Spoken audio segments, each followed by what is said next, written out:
One of the biggest things that I get asked about here on the channel is how do you deal with material that maybe wasn't captured in the ideal way? Maybe the camera used wasn't a high-end cinema camera like an Alexa or a Red, or maybe there were mistakes or compromises made in the way that the frames were exposed or lit, or the camera settings that were used. Regardless of the details, there are a million ways that we can end up having to grade images that are in a less than ideal state.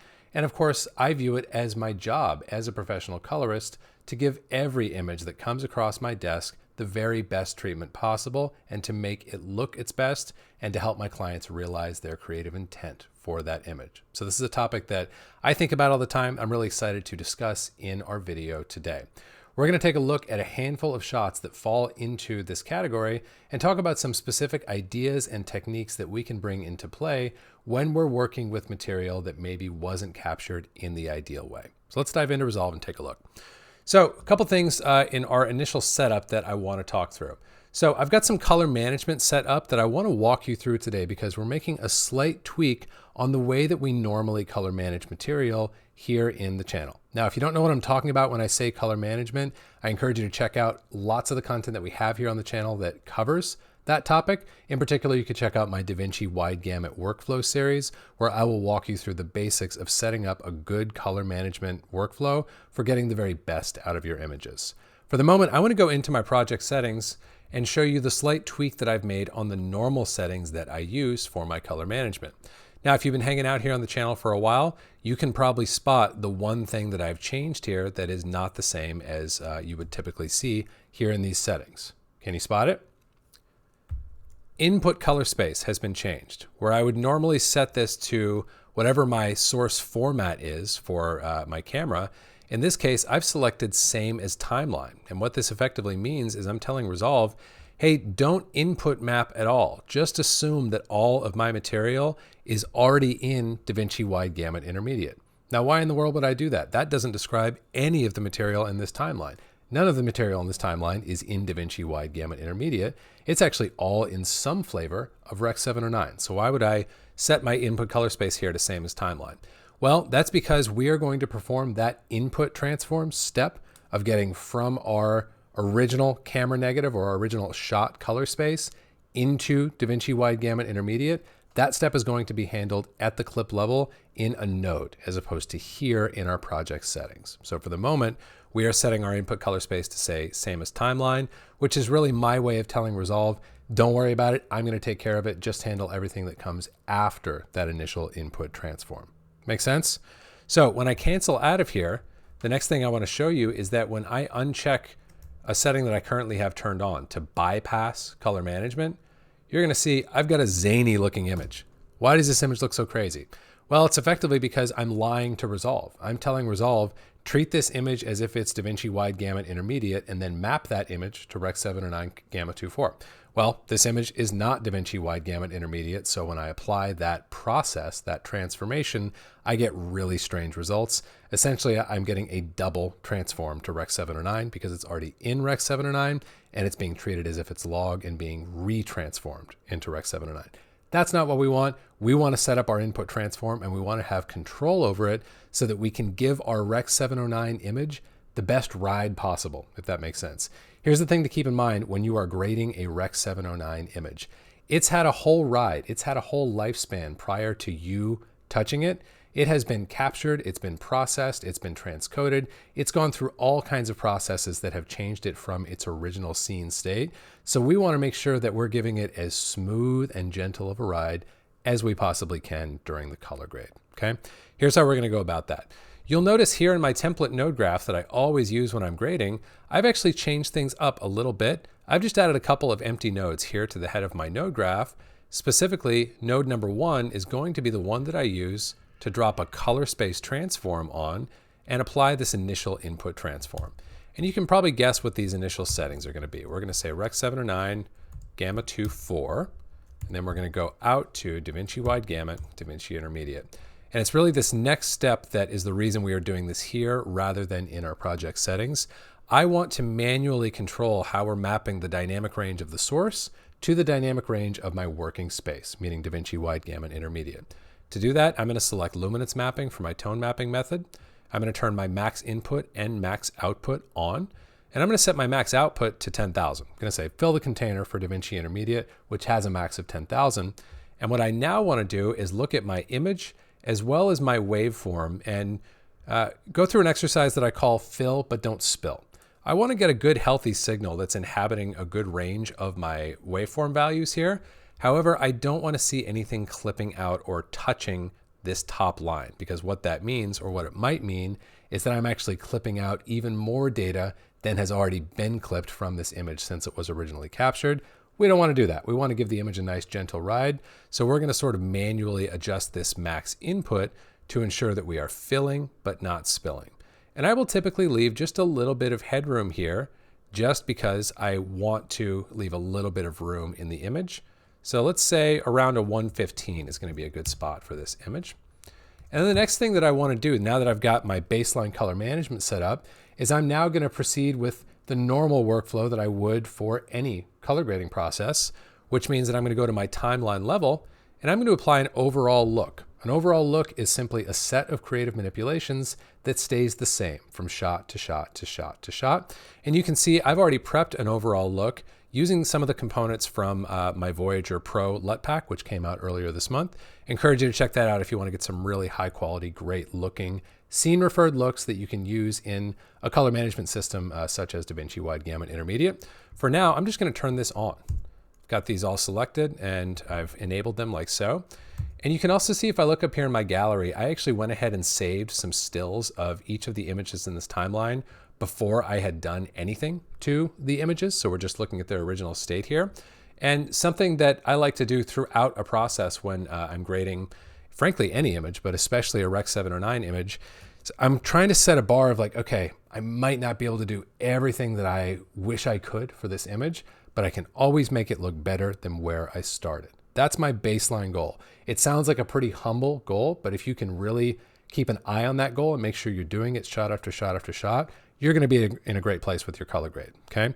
So just to kind of give an illustration of that, let's wipe to where we started just a moment ago with this image. I'm going to turn this gallery off for a moment so you can see the image a little bit bigger. So there's our before and there's our after. Before, after. So even before we've begun grading, we've already got a little bit of a creative look that's being driven by those LUT Pack ingredients that I showed you there at the timeline level. And we're already well on our way to making the image look a little bit better. And from here, I'm just going to go in and use my normal grading process. Maybe open up exposure a little bit. Definitely want to go to my contrast, or my ratio node rather, and start to pull some of that contrast in like so. And something that I'm probably going to use a couple times in our video today is a technique that I talk about at length in my cinematic saturation video. I'm going to flip a color space over to HSV here in node number 5. And I'm going to enable channel 2 only, meaning that I'm now operating only on the S of an HSV channel, which is my saturation. And I can now adjust my gain or my gamma to get a really nice kind of cinematic style of saturation. And once again, I'm just going to wipe and go before, after. I think I'm well on my way. I'm getting a better looking image here. And I'm actually going to go over here to node number 3. Another tool that I really like for working on 709 source material is the highlights knob.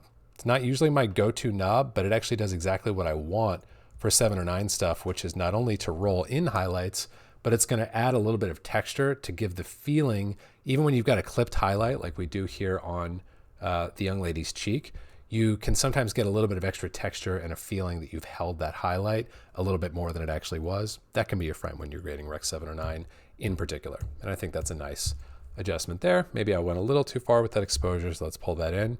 But if I go from here to my original, we're winning.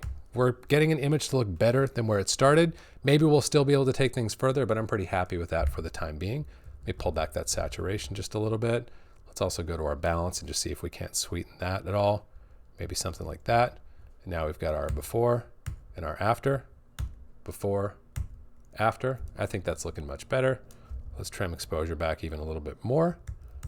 And I think that's a great place to proceed to the next shot from here. So, you know, wish I could do more maybe in some cases with Rec 709, but it looks better than where it started. So I'm going to chalk that up as a win and look to keep making little gains in subsequent passes. All right. Now, before I move on, I'm going to take node number 1 here, tap Command C. And now when I go to node number 2, things are going to look crazy. Excuse me, shot number 2. Things look crazy. But if I tap node number 1 in shot number 2 and hit Command V, I've now pasted that same input transform. I'm probably going to go back to this color space transform setting and just make sure that I like where this max input is resting in terms of how it's incorporating or including any and all dynamic range from the source in there. And then I can get to work. So same fundamental grading choices. Let's work that exposure. Go over here to ratio, work on that a little bit. Definitely going to take advantage of that highlight wheel that we were just looking at, or the highlight knob rather. Try to pull those highlights in a little bit more. Might also look at doing the same thing with my shadows, opening those up a bit more, again, because these highlight and shadows knobs are not only adjusting things tonally, they're actually adjusting texture, which can be a good thing if you're dealing with clipping at the top or bottom of your image. It can make the image feel a little bit less clipped, a little bit less severe at the bottom and top of the container. So again, not something I typically would reach for in a normal grading workflow that I find really useful in this particular case. And I think that's looking really good, to be honest with you. Maybe we'll take a look at our balance. And a lot of the time with these things, I'm just touching them to see if I can get a better result than I had a moment ago. I think that little tiny nudge is kind of nice. And I'm going to say that's good for now. Let's move on to shot number 3. I'm once again going to paste my initial input transform. And let's just see what we're looking at. Now, this is one where exposure can definitely stand to come in. Contrast ratio can probably be softened out. And the big thing that's standing out to me here that I can't wait to adjust for is things are really living in this greeny yellow vector. And I'd like to get a more balanced image and get some more color contrast in here. So I'm just going to start working my offset. And this is a great moment to emphasize that because I went to the trouble of mapping everything into DaVinci Intermediate, even though I started Rec 709 and I'm going to be back in Rec 709 at the end of the process, by moving into DaVinci Intermediate in the middle, I can use my good old-fashioned offset ball to get the balance that I need without needing to adopt a different tool. Because if I were using offset while this image was in Rec 709, it wouldn't work. It wouldn't look very good. It is working just fine for me since I've moved the image into the proper log metric.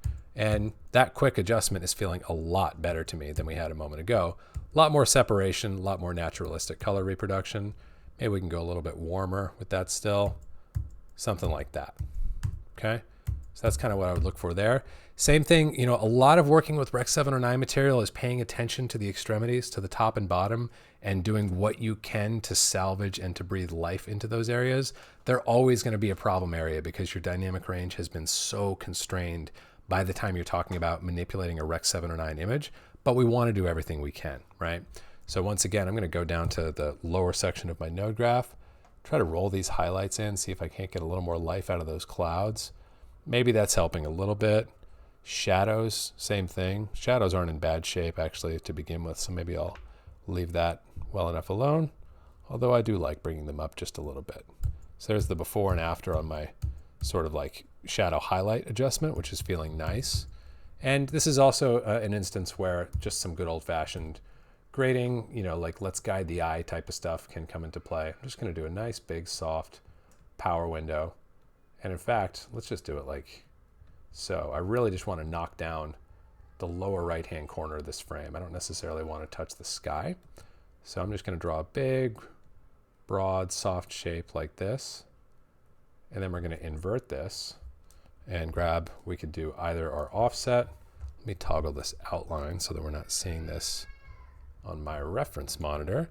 And we can grab offset, or we can even audition grabbing some gain and just kind of knocking this down. I think I liked offset better.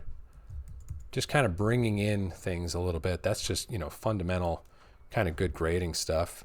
And actually, now that I've moved that window up, I think we could go with gain because offset is kind of chunking up those shadows in a way that I don't love. So maybe that's a better approach, like so. Just kind of gently guiding the eye up toward where I want the viewer to be looking. Maybe we could rotate this a little bit, get something like that, and then maybe now that I've adjusted that, let's back off of our overall strength here, like so. And that's looking a lot better than it was. Again, let's just use as a basis of comparison. Here's where we were. Let's go back to frame number 1. Here's where we're at now. That's a lot better. Maybe when we look at those by comparison, we could expose up a hair more here, or even look at this contrast ratio, something like that. That's feeling a lot better, isn't it? So again, that's the exercise here. Beat the original. Doesn't have to be a million times better, just has to be an improvement, and then you can keep chipping away at that in subsequent passes. Shot number 4 is another one where we just need to paste that initial input transform to get into a good starting point. And this image actually already looks really nice. This is an instance of a sort of like mastered animated still that happens to be in cooked Rec 709, and it looked pretty good at the beginning. We're just sweetening it and optimizing it a little bit so you can see the impact that our look is already having. And then from here, I just want to go to my balance and warm things up ever so slightly. Before, after. Let's turn this gallery off and these clips off so you can see that a little bit more. Before, after. Here's an instance where the offset wheel is honestly feeling really touchy to me. So rather than trying to finesse it into the right place, I'm just going to go to my key output gain and cut that in half. So now I'm getting 50% of the effect that I otherwise would from this node. And I'm just going to give one more touch to the offset here, like so. There's my before, my after. To be honest with you, it's a case where I feel like looking at the before with fresh eyes. I like that better. But once again, we are improving on the base. And another thing we could try here if we wanted to is that HSV technique. Move into HSV. You could even save this as a preset node in your template node graph if you really like it. And let's just take a look at what happens if I saturate things a bit more. Does that do anything for me? Yeah, maybe that's nice, just that little bit. Before, after. Before, after. Let's turn that back on. There we go. So there's my before and after. That's very subtle. And here's the original versus the graded image. It's already looking better, right? Good win. All right, let's go to our final frame here and see what we can do about this one. I'm going to go to node number 1 here, paste that input transform. In this case, I'm definitely going to want to optimize this max input to get some more dynamic range. I'm just, again, kind of looking at that waveform and also at the image, trying to get a good balance struck there. Somewhere around 60 feels pretty good. Now, I'll point out, this image is a great example of one that was obviously shot on a drone, and for all I know, it could have been shot on some sort of like what I would call like semi-log color space, some sort of funky drone log color space. So I might not be choosing the exact correct input transform for this material. However, it's not easy for me to discern in this case what that color space might have been.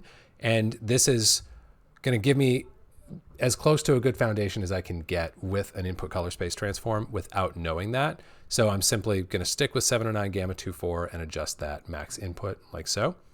And now we can go forward and once again just go through our grading process. Let's move our offset a little bit. Let's go to our balance. This is another one that's kind of coming in like a greeny, yellowy vector, and I want to massage some of that out. So I'm going to go before and after. Maybe that's too far. Before, after. That's not bad. I just don't want that foliage to start to feel too dead. So I'll just kind of continue trying to find a sweet spot for that, like so. Something you guys have heard me talk about before is like whether I'm grading 709 or anything else, I'd rather go too far than not far enough. So I might already be too far with this balance adjustment, but I'd rather look at it with fresh eyes and go, oh, okay, you need to back that off a little bit, then look at it in my second pass and go, oh, I actually didn't hit it. I got to go further still. I'd rather go too far than not far enough, especially in a first pass. And I'm going to use our same HSV sat trick again here. Just going to go to node number 6 from our prior shot and tap Command C. Go to node number 5 here in this shot and hit Command V. And now I can use let me reset my offset there since I unintentionally nudged that. And now I can make some adjustment to the overall saturation of this image in kind of a cinematic way. Before, after, off, on. That's nice. Let's turn these clips off so that's a little bit bigger. Let's also just look at our contrast ratio and maybe it's softening some of this out. Maybe down here in node number 3, I could have a look at opening up those shadows a little bit, something like that. So we're on our way. Let's wipe back to the original version of this shot. And we're looking a lot better than where we started, right? So again, that's my goal, especially with Rec 709. beat that starting point, get it looking better than where you started, and then keep chipping away at that in successive passes. So I hope you guys enjoyed this kind of walkthrough talking about the way that I think about Rec 709, the specific sort of workflow and setup that I will use for grading Rec 709 material, where I will essentially say, hey, Resolve, don't do any kind of input color space mapping that I would select from a drop-down menu. Leave things alone at that place, set it to same as timeline, and then you can use your own dedicated color space transform node that's going to give you the flexibility to adjust your luminance mapping and your sliders here to get the best possible starting point from your image, and you can kind of grade things up from there. You know, that's really something to drive home when you're talking about color managing Rec 709, because there's no one ideal solution to that. We kind of have to feel our way through that process, and we have to be willing to tailor that input transform a bit differently from one shot to the next. So this is a nice, handy way of doing this. And to be honest with you, we've only scratched the surface of all the tips and tools and techniques and ideas that are relevant when it comes to grading Rec 709 material. It's not always an easy task to do, and it's something that, as we have said a couple times today, requires kind of one part science and one part art. We're going to be going even deeper on this subject in my Friday live session, Grade School, where we're going to talk about this subject of grading less than ideal material, Rec 709 type material, for a full hour. And any questions, any ideas that you want to explore on this subject are fair play. So if you're interested in diving deeper, I hope to see you there in Grade School live on Friday. We always have a blast in there. If not, hope you got some good tips for your workflow and some ideas that you can try out the next time that you're grading Rec 709 or less than ideally shot material.